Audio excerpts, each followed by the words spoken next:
At this point, it should be clear that Arsenal's season is officially in crisis. Liverpool have gone 5 points above us at the top of the league, and we are now fourth. Arsenal have won 1 out of the last 5 games. In the last 2 games, we barely looked like scoring a goal. So in this video, we need to discuss what needs to be done to save Arsenal's season. Because as much as people will say that the title is gone, the title is very much not gone. There is still so much football to be played, and Arsenal are still fully capable of winning the Premier League. But if we don't improve, if we allow this 5-point gap to become 7, 8, or 9, then the title will well and truly be gone. So, there are 3 positions that need some work in this Arsenal team, and they are striker, central midfield, and left back.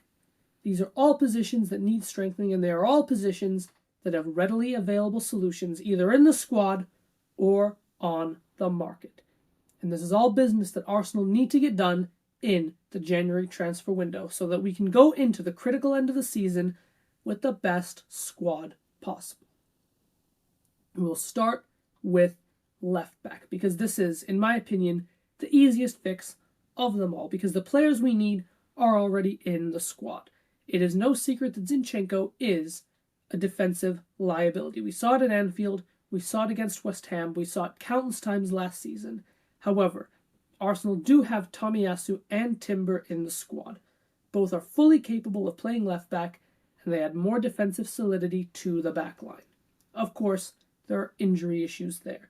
Tomiyasu is out for a while, and Timber has been out the whole season. But when they come back to full fitness, I think Arsenal will look a lot better in that department. So there is no real need for further discussion. So, let's move on to the midfield. And this one gets a bit trickier because Arsenal do not have a Premier League winning midfield right now.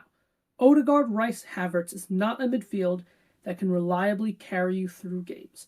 How often have we seen midfields drag teams to victory in games they have no right winning? How often was it that De Bruyne, Gundogan, Rodri dragged City through games last season? How often did Kroos, Modric, Casemiro drag Real Madrid through games? How often did we see Wijnaldum, Fabinho, Henderson drag Liverpool through games? And Arsenal don't have that. Arsenal have a very good midfield, but not a midfield that will win us the title off their own backs. For me, there are 2 shoo-ins in the Arsenal midfield, and they are Odegaard and Declan Rice. Rice, no words needed. We know he's incredible. The best midfielder in the league this season, and he is a proper warrior. Odegaard, we've seen, he's fantastic. He has the silk, the creativity to run our attack. But in that left central midfield role, there is an issue because I don't think Kai Havertz is good enough to play for Arsenal Football Club. He's been improving, but he is just too safe. He lacks the creativity that we need. He's clearly a decent goal scorer, but when you consider what we lost in Granit Xhaka, the goal threat, but also the ball progression, the creativity, it makes Havertz a fairly underwhelming replacement. All of Arsenal's other midfield options are incredibly uninspiring. Vieira isn't good enough. Smith Rowe can't get a game. Jorginho, another Chelsea reject, nowhere near good enough. And Thomas Partey is always injured. I still think the future of that position is Declan Rice. He has everything you want in a box-to-box midfielder. He is physically strong, so good defensively, works hard, has a goal in him. He can play simple, he can play expansive, he can break lines.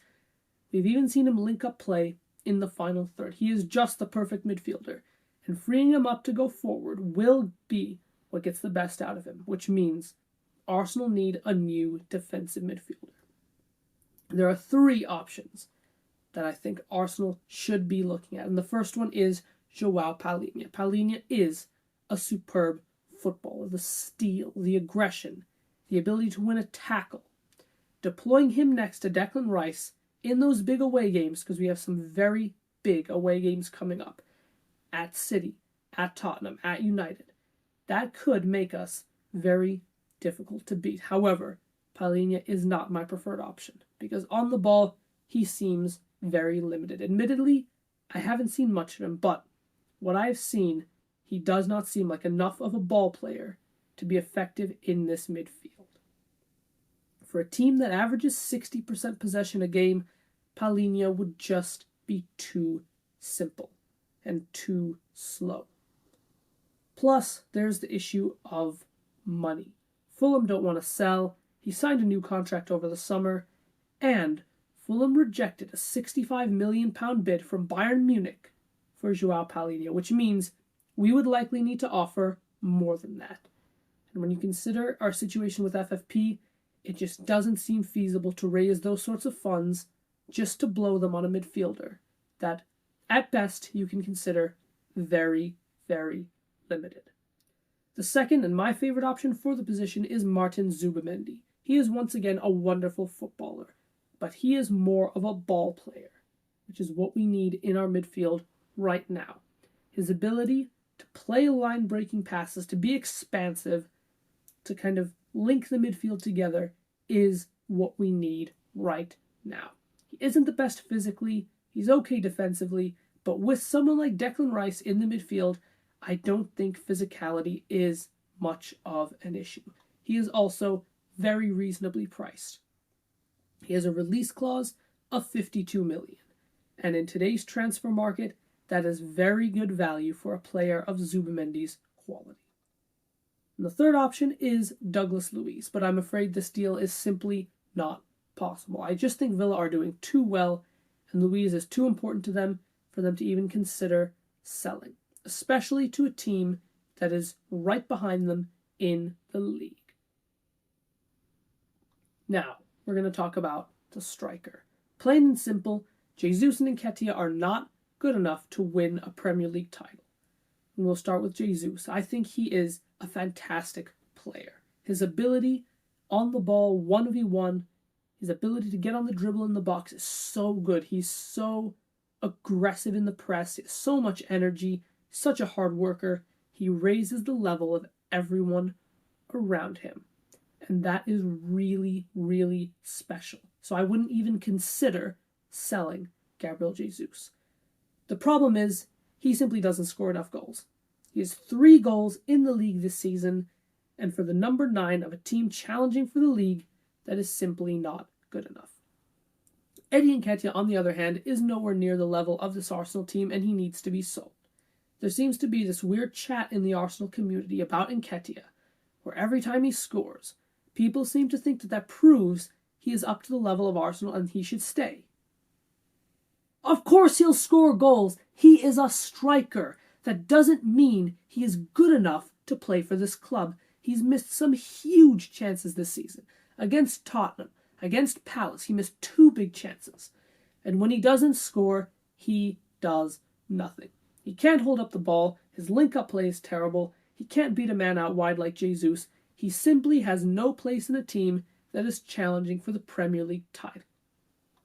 So, who should we buy? And for me, this is a very simple answer. Ivan Toney. He is simply the perfect striker for Arsenal. He adds physicality.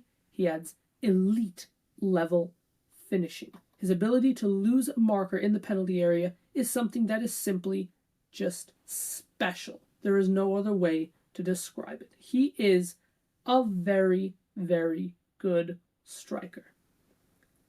Of course, the problem with Toney is he wouldn't come cheap. Brentford want 80 million for him, and that is not an insignificant amount of money to be spending in the middle of the season. But I do think it's 100% necessary, because if we don't buy a striker, we can kiss our title hopes goodbye. Of course, the other option is a loan deal, with an option or obligation to buy in the summer. This, I think, is the best option that we have.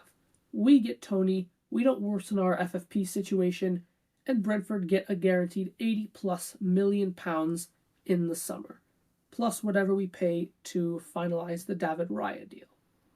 However, there are some risks with Ivan Toney. He's been banned for 10 months. He hasn't played a game since May. So, it might take him a minute to get back to his previous form. But if you look at his previous form, if you look at the goals he was scoring for Brentford, you can see it is so well worth it. And Ivan Toney is truly a level raiser. Arsenal need to sign him in January, otherwise we will not win the league. So now we're going to talk about the outgoings. I've discussed who Arsenal should buy, but unfortunately we are in a position where we need to sell first. Now please keep in mind that all of the numbers I've stated are just rumors. I don't know anything for sure, so everything I'm about to say could be absolute nonsense, but we're going to go with these numbers for the sake of the experiment. To start off with, Eddie Nketiah needs to be sold. Crystal Palace have inquired about him, but Arsenal turned them down. This was a ridiculous decision, in my opinion. Arsenal should be selling Nketiah to Crystal Palace for anywhere from 30 to 40 million. Nketiah is a proven Premier League goal scorer who would actually be very good for a mid-table team like Palace. He is an Arsenal Academy graduate, so would be counted as pure profit for FFP. He is also English, so selling him to an English club could warrant that sort of a price tag. I would also sell Thomas Partey. I think Partey is a fantastic player, but he is simply too unreliable with the injuries, and he's clearly not in Arteta's plans long term, so I would cash in now. In the summer, he was wanted by the Saudis, and I think selling him to Saudi Arabia would be excellent business. The Saudis have shown that they are willing to vastly overpay for players. So, if we can get upwards of 50 million for him, which was the rumored transfer fee over the summer, that would be perfect. So, we're going to wrap things up now. Toney and Zubimendi in, Nketiah and Partey out.